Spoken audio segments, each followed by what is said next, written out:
დღეს ვეტერანთა დღეა, ღონისძიება თბილისში დილიდან გაიმართა. პრემიერ-მინისტრმა და პრეზიდენტმა სიტყვით გამოსვლისას ვეტერანების 8 წელზე ისაუბრეს. გენო ოსიყმაშვილი შემოგვიერთდება ახლა თემის დეტალებით, რომელიც ღონისძიებას ესწრებოდა. გენო, გისმენთ. ლიზა, ვეტერანთა დღისადმი მიძღვნილი ღონისძიება სულ ცოტა ხნის წინ დასრულდა და ამ ღონისძიებაზე იმყოფებოდნენ როგორც აღმასრულებელი ისე საკანონმდებლო ორგანოს წარმომადგენლები, ასევე სასულიერო პირები. დღევანდელი ღონისძიება გახსნა საქართველოს პრეზიდენტმა მიხეილ ყაველაშვილმა, მან სწორედ მის თქმით გაიხსნა დღევანდელი ღონისძიება, რა დროსაც მან ისაუბრა მადლიერება გამოხატა ქართველი ვეტერანების მიმართ და ისაუბრა იმ 8 წელზე, რომელიც მათ გაიღეს ყველაზე რთულ დროს საქართველოსთვის სამშობლოს დასაცავად და ისაუბრეს იმაზე დღეს სიტყვით გამოსხლებებაც, რომ თუ რამხელა მაგალითია მომავალი თაობებისთვის მათი გაკეთებული საქმეები. ამის შემდეგ უკვე სიტყვით მიმართა საზოგადოებას საქართველოს პრემიერ-მინისტრმა ირაკლი კობახიძემ, რომელმაც ისაუბრა იმ სერვისებთან დაკავშირებით, რომელსაც სახელმწიფოს თავაზობს ქართველ ვეტერანებს. აქ იგულისხმება როგორც ჯანდაცვის მიმართულებით, ასევე სხვადასხვა სოციალური კუთხით, ასევე სხვადასხვა სახით გვერდში დგომა სახელმწიფოს მხრიდან ვეტერანების მიმართ. გამოვიდა შალო პაპუაშვილის სიტყვით, ასევე თავდაცვის მინისტრი ბუნებრივია, ასევე დღეს აქ არ იმყოფებოდა საქართველოს კათოლიკოს პატრიარქი ილია მეორე, თუმცა მისი წარმომადგენელი ბოლნელი მიტროპოლიტი ეფრემი იმყოფებოდა, რომელმაც მიმართვა წაიკითხა საზოგადოების მიმართ და ამ წერილშიც საუბარი იყო მადლიერებაზე ქართველი ვეტერანების მიმართ. ბოლოს კი გამოსვლებს შორის იყო კობა კობალაძე, საქართველოს ვეტერანთა საქმეთა სამსახურის ხელმძღვანელი, რომელმაც გასული 1 წლის განმავლობაში ერთგვარად შეაჯამა ის საქმეები, რომელიც ვეტერანთა სამსახურმა გაუწია ქართველ ვეტერანებს. აქაც საუბარი იყო მათ შორის ჯანდაცვის მიმართულებით თუ სხვადასხვა სოციალური საკითხებთან დაკავშირებით დახმარებაზე. დღევანდელი დღე, რომელიც ქართველ ვეტერანებს გეკუთვნით, კიდევ ერთი შეხსენებაა, რომ განსაკუთრებულად უნდა მოუფრთხილდეთ იმ ფასეულობებს და ღირებულებებს, რომელსაც გმირულად იცავდით და დღემდე იცავთ.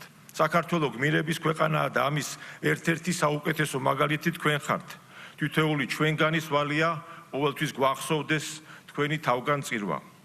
ვისარგებლებ შემთხვევით და პატივს მივაგებ სამშობლოსთვის თავდადებულ გმირების ხსოვნას.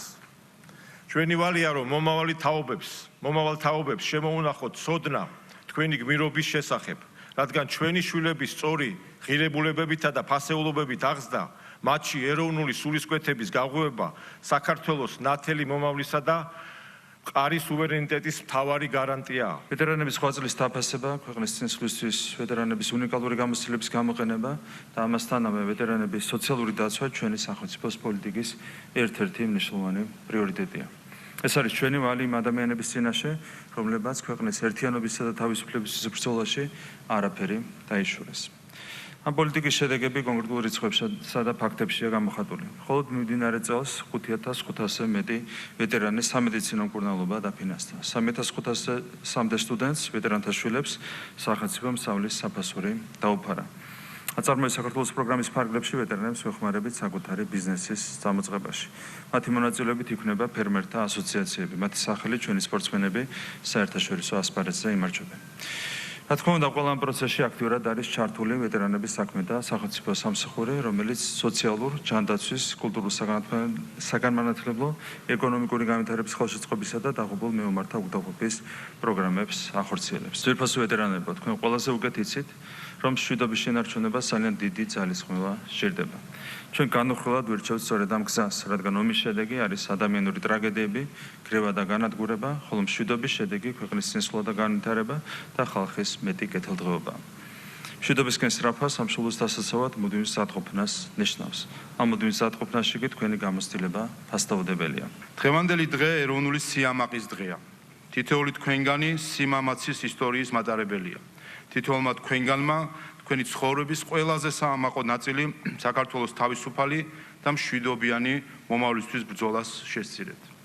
თქვენი თავდადების შედეგია, რომ საქართველოს შეინარჩუნა დამოუკიდებლობა, ტრადიციები და კულტურული თავისთავადობა. ქართველი ხალხი ამას არასდროს დაივიწყებს. ჩვენ საქართველოს ხელისუფლება ძალისხმევას არ დავიშურებთ თქვენი გმირობისა და 8 წლის სათანადო დასაფასებლად. ჩვენი ვეტერანების მაგალითებსა და სიმამაცეზე აგებული მემკვიდრეობა უნდა გახდეს მომავალი თაობისთვის მაგალითის მიმცემი, ქვეყნის განვითარების იდეური ქვაკუთხედი. მნიშვნელოვანია, რომ სწორედ ჩვენი ვეტერანების ღვაწლის წოდნით მომავალმა თაობებმა დააფასონ თავისუფლება, რომლებიც ჩვენი ქვეყნის დამცველებმა მსხვერპლის ფასად შეგვინარჩუნეს. თქვენი ცხოვრება მიუძღვენით ჩვენი ქვეყნის სამსახურს და მტკიცებთ იცავდით საქართველოს ინტერესებს, ტერიტორიულ მთლიანობას, მის დამოუკიდებლობას და თავისუფლებას. ჩვენი ქვეყნის ისტორიაში თითოეული ვეტერანი არის პროფესიონალიზმის, სიმტკიცის, პატრიოტიზმისა და სამშობლოსათვის თავგადწირვის სიმბოლო. ქეცვიხრი იმ მებრძოლების ხსოვნის წინაშე, რომლებმაც ყველაზე ძვირფასი საკუთარი სიცოცხლე გაიღეს საკუთარი სამშობლოსთვის. მათი სახილები არ მიეცემა დავიწყებას და მუდამ ემახსოვრება მომავალ თაობებს. ჩვენ ვამაყობთ, რომ ქართველი სამხედროების საბრძოლო წარმატებები ყოველთვის შეუპოვრობისა და სიმამაცის მაგალითია. ნებისმიერი სახელმწიფო სიძლიერე თქვენს მსახურებაზეცაა დიდად დამოკიდებული. თქვენი უანგარო მსახურება საქართველოსადმი მაგალითია მომავალი თაობებისთვის. ღმერთმა დაგლოცოთ და ღმერთმა დალოცოს გარდაცვლილ ვეტერანთა სულნი და სავანესა მართალთასა დააწესოს. მათ შთამომავლებს და თქვენი ოჯახის წევრებს კი მომადლოს მშვიდობა და ნიჭი ღვთის გზით სვლისა. პატივისცემით სრულიად საქართველოს კათოლიკოს პატრიარქი, უწმინდესი და უნეტარესი ილია მეორე. მხოლოდ მიმდინარე წელს სამსახურის 5511 ბენეფიციარის სამედიცინო მედიკამენტოზური და ოპერაციული მკურნალობისათვის ბიუჯეტიდან გაიხარჯა 2.700.000 ლარი. აქვე არ შემიძლია არ აღნიშნო ვეტერანების შვილების უმაღლეს სასწავლებლებში სწავლის დაფინანსების პროგრამა, რომლის პროგრამებშიც მხოლოდ 2024-2025 სასწავლო წელს დაფინანსდა 3500-მდე სტუდენტი. სამსახურში შექმნილი პროექტების დაგეგმვისა და მართვის ჯგუფის ძალისხმევით სახელმწიფოს ხელშეწყობით 35-მა ვეტერანმა მიიღო დაფინანსება პროგრამით აწარმოეს საქართველოში. დღევანდელი ღონისძიების დასრულების შემდეგ კი ქონდა შესაძლებლობა, რომ საქართველოს პრემიერ-მინისტრს ირაკლი კობაქიძეს გავსაუბრებოდით და ჩაგვეწერა მასთან სხვადასხვა საკითხთან დაკავშირებით კომენტარი, თუმცა ჟურნალისტებს, თუმცა ყველაზე აქტუალური თემა იყო გუშინ, ასე ვთქვათ, გუშინ გაიმართა როგორც პრეზენტაცია უმაღლეს განათლების ახალ კონცეფციასთან დაკავშირებით, საუნივერსიტეტო განათლების ახალ კონცეფციასთან დაკავშირებით და სწორედ ეს იყო ერთ-ერთი მთავარი თემა ამ ღონისძიების დასრულების შემდეგ, რაზეც ვისაუბრეთ საქართველოს პრემიერ-მინისტრთან. პრემიერ-მინისტრმა კიდევ ერთხელ შეაფასა კონცეფცია, რომელიც პრეზენტაციაც უკაცრავად გუშინ განხორციელდა და ერთ-ერთი ყველაზე მნიშვნელოვანი საკითხი იყო 12 წლიანი სწავლების ნაცვლად ზოგად განათლებას გულისხმობ ამ შემთხვევაში 11 წლიან სწავლებაზე გადასვლაზე. ამასთან დაკავშირებით საქართველოს პრემიერ-მინისტრმა აღნიშნა, რომ შესაძლებელია 11 წელმა სრულად მოიცვა ზოგადი განათლება და ამიტომ დამატებით 1 წელი აღარ იქნება საჭირო, ხოლო რაც შეეხება იმას თუ შეძლებენ თუ არა ქართველი სკოლა დამთავრებულები ზოგადი განათლების ატესტატით უცხოეთში წასვლას, ამასთან დაკავშირებით შეიძლება იყოს გარკვეული გამონაკლისები. ყოველ შემთხვევაში საქართველოს პრემიერ-მინისტრმა ირაკლი კობაქიძემ აღნიშნა, რომ ეს ყველაფერი შეიძლება იყოს მსჯელობის საგანი ფართო საზოგადოებისთვის და ღია სახელმწიფო იმისთვის, რომ ამ საკითხებთან დაკავშირებით იმსჯელოს. თუ 11 წელი არის სასწავლო პროგრამის გასავლელად საკმარისი, უნდა შემოიფარგლოთ 11 წლით, ხო? ამას უნდა შევთანხმდეთ. თუ 11 წელი საკმარისია, სხვა რამის გამო არ შეიძლება დავამატოთ მე-12 წელი. დღეს იცით რა მდგომარეობა? დღეს პრაქტიკულად მე-12 კლასში თითქმის არ დადიან ბავშვები სკოლაში, ხო? რატო? იმიტომ რომ მათ ურჩევნიათ მოემზადონ მისაღები გამოცდებისთვის. ერთ-ერთი პრობლემა არის ის, რომ საერთოდ არ არის მორგებული ბოლო კლასების სასწავლო პროგრამა მისაღებ გამოცდებზე.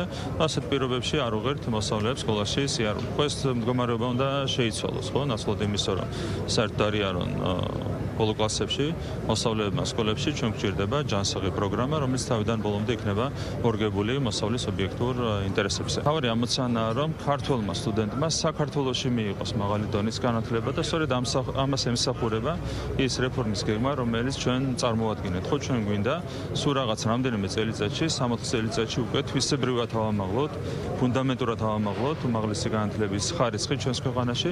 შესაბამისად, ქართველმა სტუდენტებმა განათლება არსებითად უნდა მიიღონ ჩვენს ქვეყანაში. რაც შეეხება თუ მოსწავლეს სურს საზღვარგარეთ სწავლის გაგრძელება, სასურველი ზოგადად არ არის, რომ პირველივე კურსიდან უცხოეთში განაგრძოს სწავლა მოსწავლემ, შემდეგ სტუდენტმა. თუმცა თვალსაჩინო სურვილი არსებობს, ამისათვის იქნება შექმნილი ყველანაირი პირობა. მათ შორის ჩვენ შეიძლება ვიზრუნოთ საქართველოში მე-12 კლასის დამატებაზე საგანგებოდ სპეციალიზებულ სკოლებში. თუ არა და ალტერნატივა არის ის, რომ საზღვარგარეთ წავა მოსწავლე, იქ დაამთავროს მე-12 კლასს და თუ აქვს სურვილი განაგრძობს პირველი კურსიდან სწავლას საზღვარგარეთ. მაგრამ კიდევ ერთხელ, ნებისმიერი ღირსეული ქვეყნის მთავარი პრიორიტეტი უნდა იყოს ის, რომ საკუთარ ქვეყანაში მიიღოს სტუდენტმა მაღალი დონის განათლება და ჩვენი კონცეფცია არის თავიდან ბოლომდე ორიენტირებული ამაზე.